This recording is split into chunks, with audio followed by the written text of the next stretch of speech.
10억 달러, 우리 돈으로 1조 원이 넘는 가치를 인정받았지만 그 속을 들여다보면 정말 이상한 점이 한두 가지가 아닌 거대한 역설을 품고 있는 회사죠. 미래기술의 총아, 양자 컴퓨팅 분야의 선도주자 중 한 곳이기도 합니다. 자, 이 숫자를 좀 보세요. 2024년에서 2025년 사이에 이 작은 양자 컴퓨팅 회사의 주가가 무려 2000% 넘게 폭등합니다. 당연히 시장의 모든 관심이 이곳으로 쏠렸습니다. 바로 이게 오늘 우리가 풀어야 할 가장 큰 수수께끼입니다. 아니 도대체 어떻게 수익은 거의 없고 손실만 잔뜩 내는 회사가 수십억 달러의 가치를 가질 수 있을까요? 이 질문에 답하기 위해서 리게티를 둘러싼 두 개의 완전히 다른 이야기, 즉 엄청난 기대를 담은 낙관론과 냉혹한 현실을 담은 비관론을 모두 살펴볼 겁니다. 그럼 먼저 투자자들을 그야말로 꿈꾸게 만든 그 강력하고 미래지향적인 이야기, 바로 낙관론부터 시작해보죠. 도대체 무엇이 사람들을 이토록 열광하게 만든 걸까요? 낙관론의 가장 단단한 기반은 바로 이 숫자, 6억 달러입니다. 우리 돈으로 하면 거의 8천억 원에 가까운 어마어마한 돈이죠. 리게티가 주가가 폭등했을 때 정말 영리하게 대규모 자금을 조달한 건데요. 이 돈 덕분에 회사는 앞으로 최소 10년은 돈 걱정 없이 연구 개발에만 몰두할 수 있는 이른바 활주로를 확보하게 된 겁니다. 그런데 단순히 돈만 많은 게 아닙니다. 리더십이 바뀌었어요. 반도체 업계에서 잔뼈가 굵은 베테랑이 CEO로 오면서 회사가 완전히 실행 모드로 돌아선 거죠. 보세요. 말로만 하는 게 아니라 미 공군이랑 계약도 따내고 실제로 하드웨어도 팔기 시작했어요. 꿈이 아니라 진짜 성과를 보여주고 있다는 겁니다. 리게티가 내세우는 가장 강력한 무기가 바로 이 플라이휠 효과라는 건데요. 이게 뭐냐면 보통은 칩을 설계하는 곳이랑 만드는 공장이 따로 있잖아요. 근데 리게티는 이걸 전부 다 자기네 공장 팹1에서 한 번에 해치운다는 겁니다. 그러니까 아이디어가 나오면 바로 만들어서 테스트하고 문제점을 찾으면 또 바로 고쳐서 만들고 이 속도를 경쟁사들은 도저히 따라올 수 없다는 거죠. 이게 바로 양자 컴퓨터 개발 경쟁에서 이길 수 있는 비장의 카드라는 게 낙관론자들의 주장입니다. 자, 지금까지는 정말 장밋빛 미래였죠. 근데 이제부터는 분위기가 확 바뀝니다. 동전의 뒷면, 즉 냉혹한 현실을 마주할 시간입니다. 바로 비관론이죠. 이 표를 한번 보세요. 정말 극명한 대조를 보여주죠. 오른쪽 아래의 현금은 500% 넘게 늘어서 든든해 보이는데 정작 중요한 매출은 줄고 있고 손실은 오히려 더 커지고 있습니다. 한마디로 돈은 쌓아놨는데 장사는 더 안 되고 있다는 뜻이에요. 뭔가 이상하죠? 그러니까 전통적인 관점에서 보면 이 회사의 가치 평가는 말이 안 되는 수준입니다. 매출의 거의 1000배의 거래가 된다니 상상이 가시나요?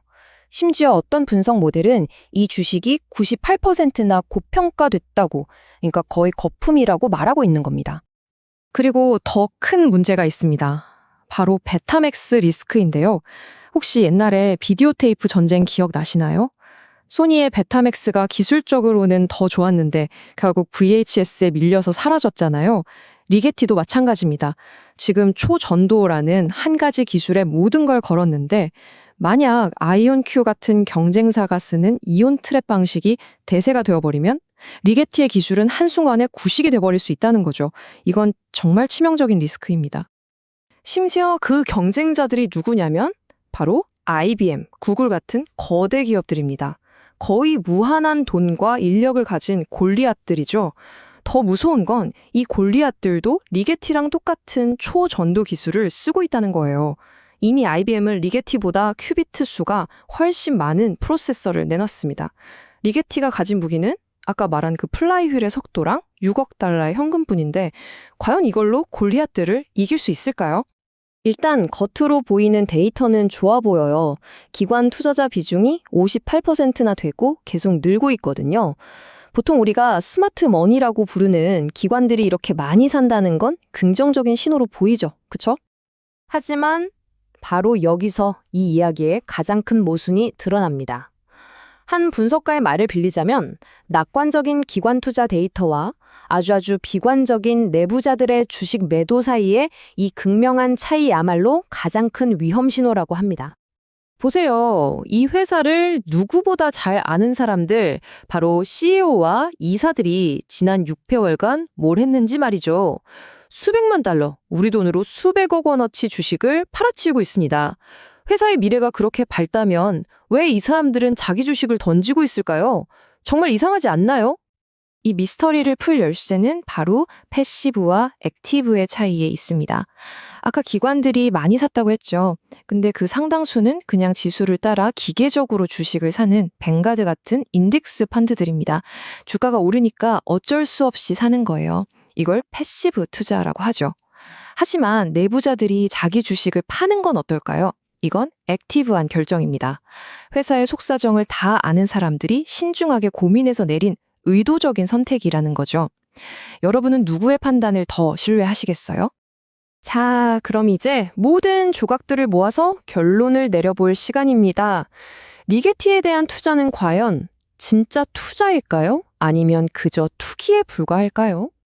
다시 한번 정리해보죠. 낙관론, 즉 꿈의 이야기는 이렇습니다. 10년은 버틸 수 있는 막대한 현금, 실제로 성과를 내는 유능한 경영진, 경쟁사를 압도할 수 있는 독보적인 개발 속도, 그리고 수조 달러 규모의 미래 시장. 정말 매력적인 이야기죠. 하지만 비관론, 즉 현실의 이야기는 정반대입니다. 내부자들은 미친 듯이 주식을 팔고 있고 주가는 펀더멘탈과 아무 상관없이 부풀려져 있습니다. IBM, 구글 같은 골리앗들과 싸워야 하고 기술 하나에 모든 걸 걸었다는 리스크도 있죠. 그리고 이 모든 꿈이 현실이 되려면 앞으로도 5년, 어쩌면 10년을 더 기다려야 할지도 모릅니다. 결국 이 모든 것을 설명하는 단 하나의 개념이 있습니다. 바로 스토리 주식이라는 거죠. 리게티는 현재의 실적이 아니라 미래 양자 컴퓨팅 시대를 지배할 것이다 라는 아주 강력하고 설득력 있는 이야기에 의해 움직이는 순수한 스토리 주식인 셈입니다.